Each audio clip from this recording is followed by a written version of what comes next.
Okay, Steliana, thank you very much for being here with us. We are very pleased to have you. And there's a very important question that we want to ask you. And it is, what inspired you to write Mothers as Leaders? How did that idea come to your mind? Well, it all started with a penny dropping moment. And as I say that, I really can completely transport myself back in 2021. Okay. I was a leadership development trainer for Shell in London, in a training room outside London. It's called Lansbury. And I just returned from 9-month maternity leave with my first baby. And I was asked to help facilitate. This was day number 3, back into a job, right? After Okay. just home. Well, I was a bit confused, but hey, you gotta do what you gotta do. So during that first week back, the I think something happened. So the main facilitator said, "Oh, Steliana, you used to do this all the time, right? Why don't you pick up the next bit?" And it was a session about influencing. And I was asked to just stand in and do a speech for the participants. Hmm. So 20 plus managers, mostly men, technical, middle managers. And here I come from the back of a room in front to talk to them about influencing. And as I was standing there, and my friends in the back looking, and I was telling them influencing strategies. No, these people are going to watch you all day long, and they're not going to do what you say. They are going to do what you do. They're going to follow you. And as I started to look at them, I paused. I couldn't say anything anymore. That was the penny dropping moment. I took a breath and I realized that was exactly what was happening for me at home. I mean, My you daughter, became an example for your kid, for your husband, yeah, it right? was. I kind of, my friends in the back were looking like she forgot the line. What is going on? But I felt it in my stomach. I had this, ah, and I realized that I've been struggling the last 9 months trying to convince my daughter to drink milk and diets. You have a 9 months baby, you know all the stuff you have to go through. Yes. And were you breastfeeding at the time? In the beginning, I was my daughter didn't like milk. She Uh-huh. was allergic, and it felt a struggle just feeding her. And I came back with some frustration. I felt like I was a failure as a mom. But Oh, in that yeah. moment, when I was telling them the advice for leaders, I thought, that's it. That's what I need to do at home. If I'm relaxed, my daughter is relaxed. And the epiphany that came was motherhood is not just a caregiver role. It's not about changing Mhm. diapers. It's not about feeding them, giving them food, making them eat vitamins. It's a leadership role. It's a Just leadership like role. managers have to consider how they show up, how calm they are, their voice. That's how our kids watch us. And you realized that you were a true leader, just as you were there facing those 20 plus man managers. No, no, no, not really. No, no. Oh. I did realize that motherhood is leadership. I didn't go that far, but I that's how it started because I felt like I found this, Africa. Wow. And Yeah. I finished my speech. I went back at my desk and I was supposed to watch this course, observe it. And I took this paper. I still remember, and I split it in two. And one was leadership attributes, and the other one was parenting.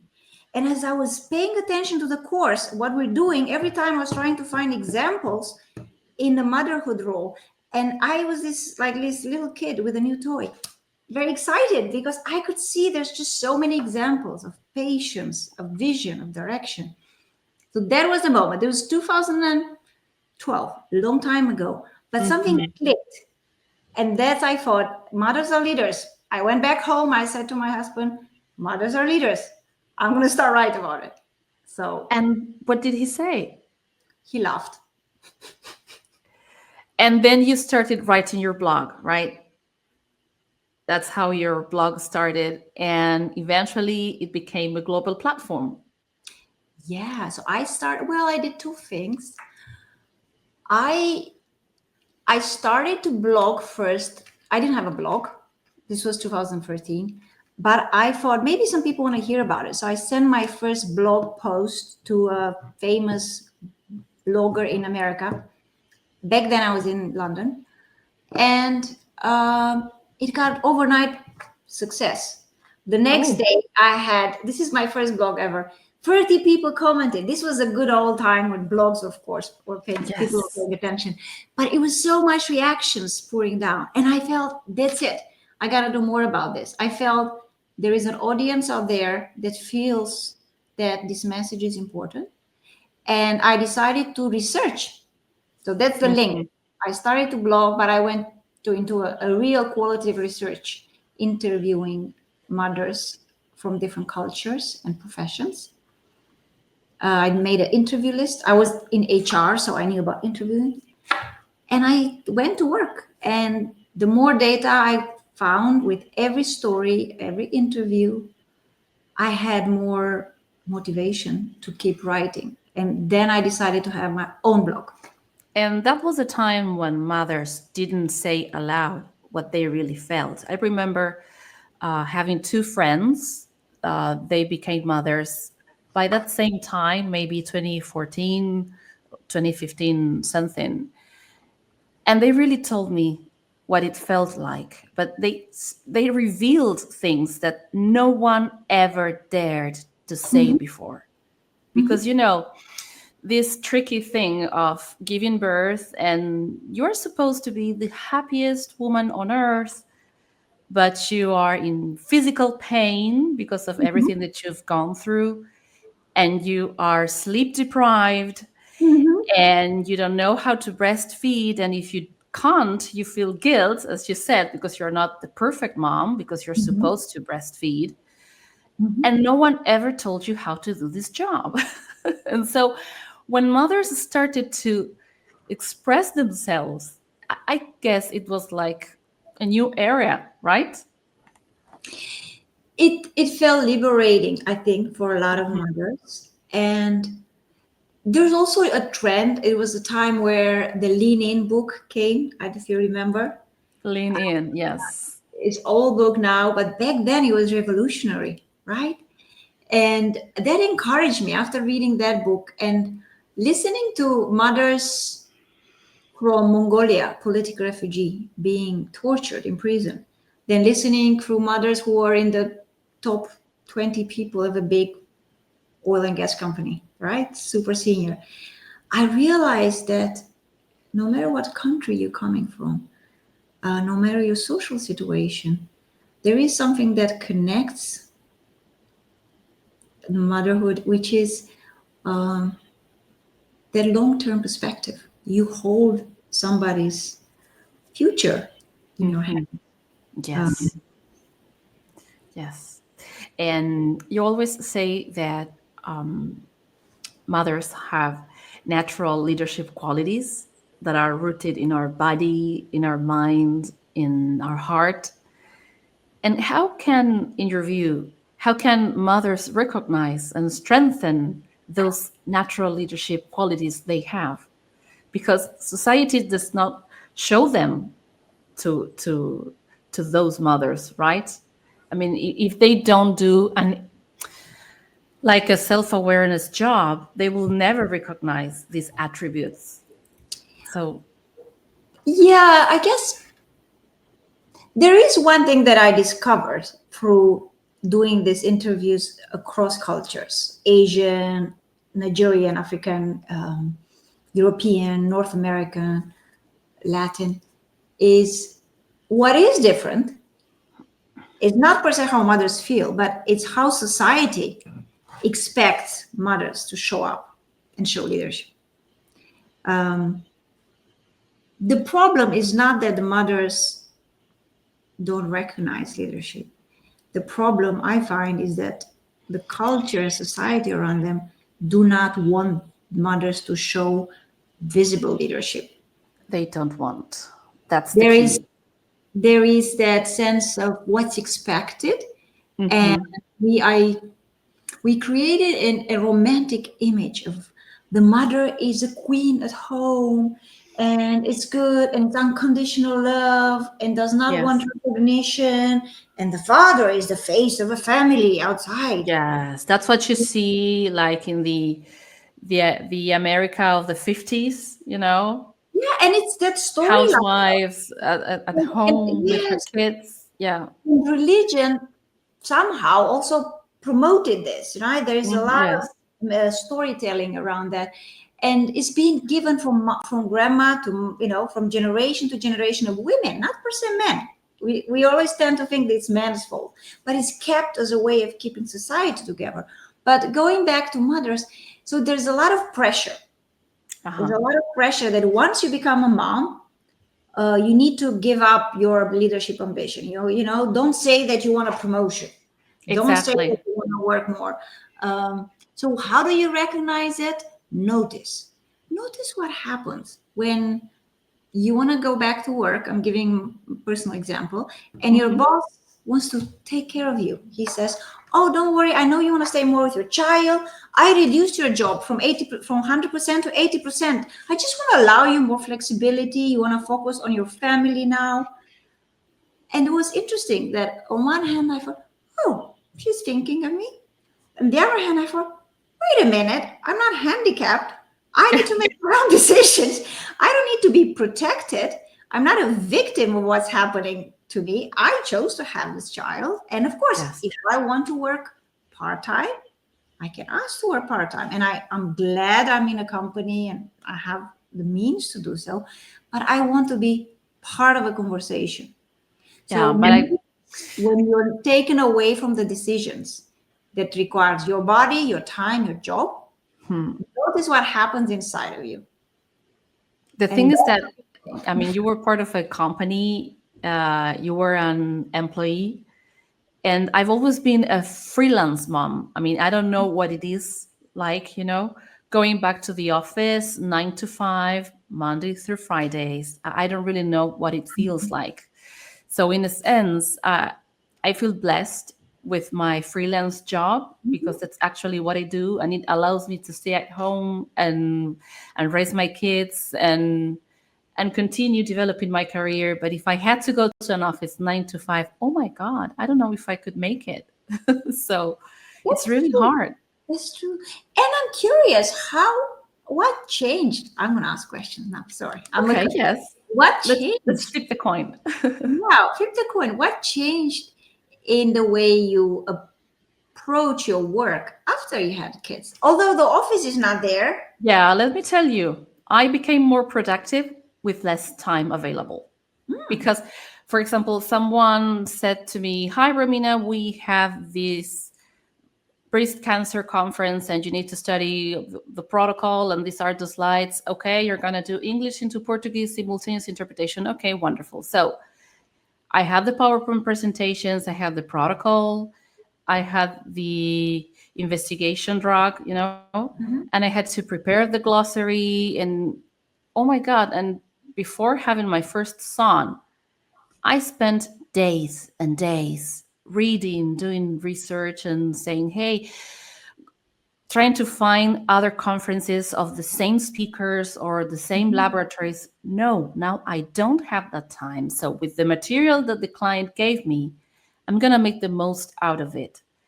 And it really was a game changer because now I realized that I could do better with less time working under pressure. But, I could optimize the time that I have to do my job because now I have more responsibilities at home and I need to divide my schedule into more people because now we are a family of 4. And of course, I still have to care about the house, Yeah, any errands, yes, yeah, that no, in the end, that finally depends on us. Although we share everything, I should admit, I always say that I couldn't make it without my husband because we really do everything together. And well, this takes me to another part of your job, mhm. um, because now you wrote a book where you took a, I mean, where you took a step further And it's not about mothers as leaders, but you empower working parents, not just mothers. And you think about families as teams. And this is wonderful because I don't know anybody else talking about this or writing about this. So, is there Yeah. anything that you would like to share with us about your book, Parentship, a leadership guide for families and teams? Oh, I can talk until tomorrow about this. You got Okay. no. The reality is, the second book was, um, for me, it felt like this is where we need to go as society. First of all, Okay. Yeah, as a I kept society. spending a lot of time thinking, oh, like, with you, like, of course, motherhood unlocks a lot of attributes, leadership attributes. And you mentioned, I was great to hear your story. You mentioned a lot of those: perseverance, persistence, being more efficient, being more organized. You can do a lot of stuff working on yourself and improving yourself. But leadership is not a job you do alone. Motherhood, it's pretty tough, and parenting, to do it alone. That's why I thought you need the shared leadership, not just as a father, because you, of course, when the kids are small, you have a partner who's, ideally can help you. But as they grow up, you need the shared leadership of everybody in the family to do things. We cannot have mothers pursuing amazing careers like you do, pursuing their passions, if we're always called back to do everything in the kitchen. Of course, Oh, yeah. you will have to. Listen, my kitchen is there. I know. Yeah. Prepare Yeah. lunch. But it's about empowering people in the family, the husband, the kids, to pick up different tasks that are about families that are more suited for their strengths. And that's how I came up with Parentship. I'm gonna go grab a cup. One second. Okay, sure. So it took me a long time to come up with the image. That's why I want to show you. I don't know if you see it. Yes, we can see it. So I need Yeah. to say this. This image was developed by an Argentinian. So I want you to be proud. Really? Yes, he was my hero because he we spend a lot of time thinking, how do we show all the stuff we have to hold in the air? What's his name? Sebastian. Sebastian. I'll Okay. tell you the name. He lives in Italy, an Okay. incredible artist. So we talked about how do we have an image that show the fact that you shared leadership, but everybody has a power. Yeah. After my first book, I was contacted by men in my company saying, "How about fathers as leaders? We do Oh things my too. God. Tell the story." They self-invited themselves to interviews, which I did nicely. My husband, I'm gonna say, you know what he said? If you do a sequel, you should call them Fathers as Losers. Oh my God. He No. has a good sense of humor, you can imagine. I was laughing. I said, no, I'm not gonna write. I said, no, fathers as leaders will never catch up. Just say, I said, no, I'm not gonna do fathers. This is not us and them. This is not women against men. No, This but is, he's very supportive as well. of course, I'm joking. Yes. Like, Yes, of course. I know. I know. his way of putting it. But we need to say it because women that do have supportive husbands, we are blessed because this is not something that you find every single day. No. I know so many professional women that are left behind and their husbands just never step in. And it's like, I mean, it's your duty. You're the mother. You're supposed to handle it all. And no, that's not how it works. Yeah. So, yeah, whenever we have a supportive husband, yes, we need to acknowledge that and say and celebrate it. Yeah, and you have it, and you grow together, because a lot of people think, I'm very lucky, my husband is Dutch culture is about the man has to cook, the man has to do things in the kitchen. His mother was not telling him, Steliana has to do everything.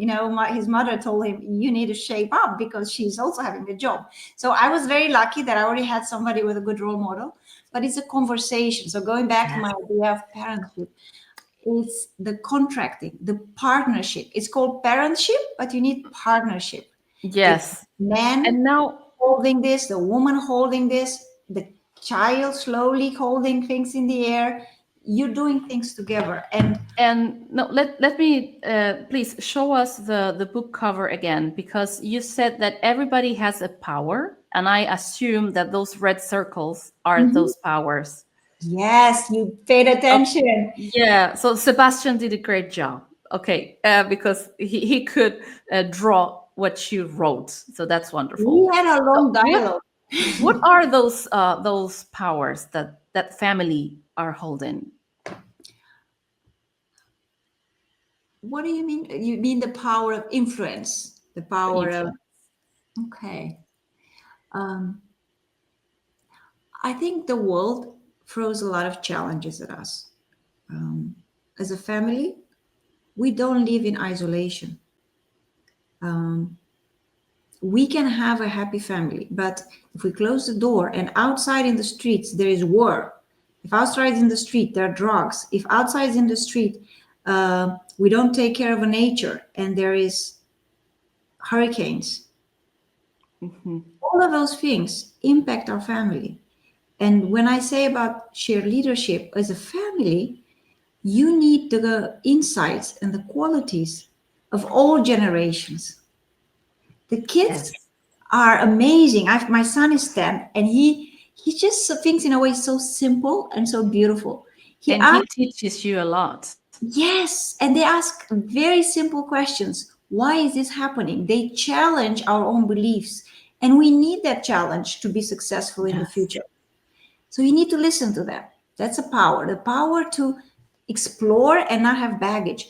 A lot of times, I mean, I'm not generalizing, but the society talks about, it's a lot about protecting. The men feel a strong need of protecting, being Mhm. providers, warriors. That's been in them all their life. And I have a In their strong yes, in their because DNA.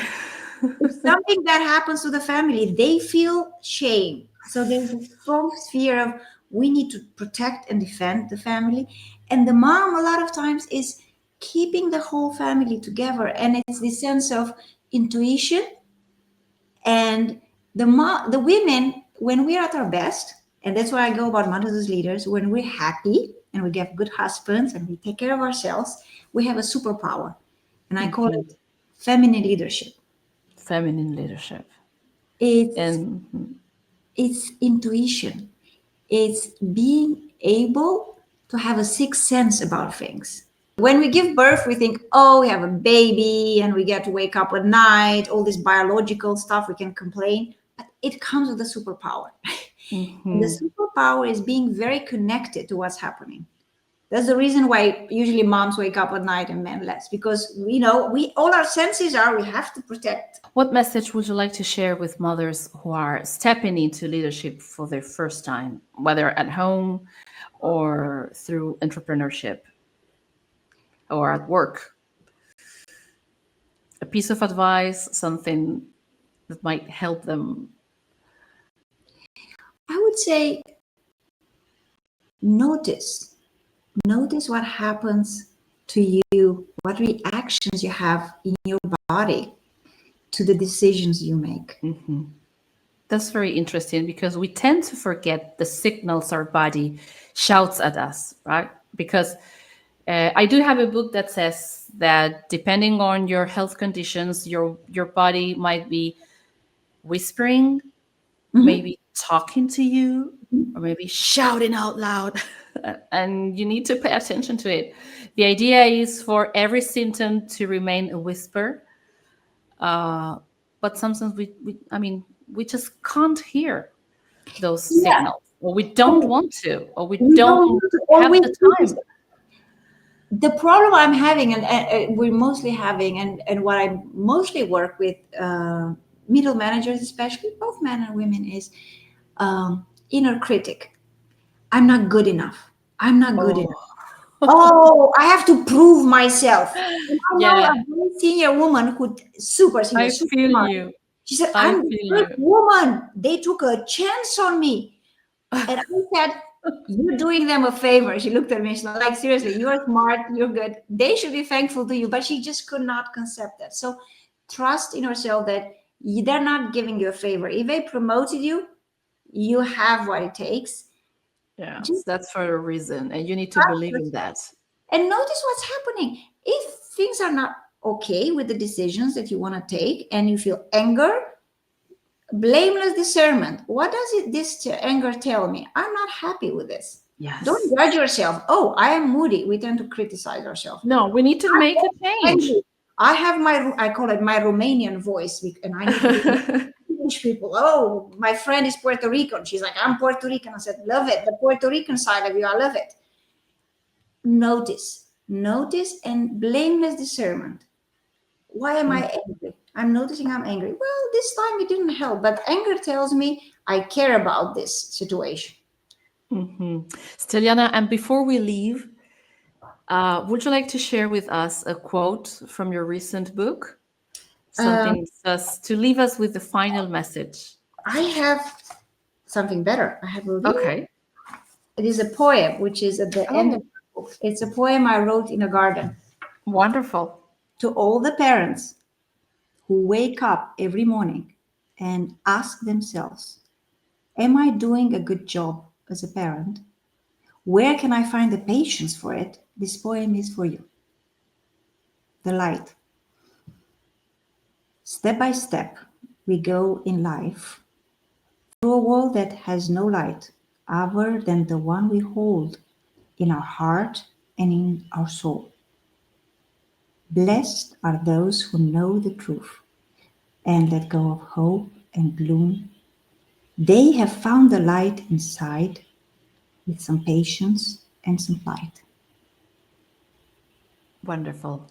Thank you very much, Steliana. One last thing is my end. Wisdom doesn't have an age bracket, and it certainly isn't the privilege of adults alone. This is for the children. For children, exactly, yes. They are very wise, and we are blessed by having them. So thank you for sharing your insights and for your time. We really appreciate this. I enjoyed talking to you. Thank you so much, Romina. Bye-bye. Bye.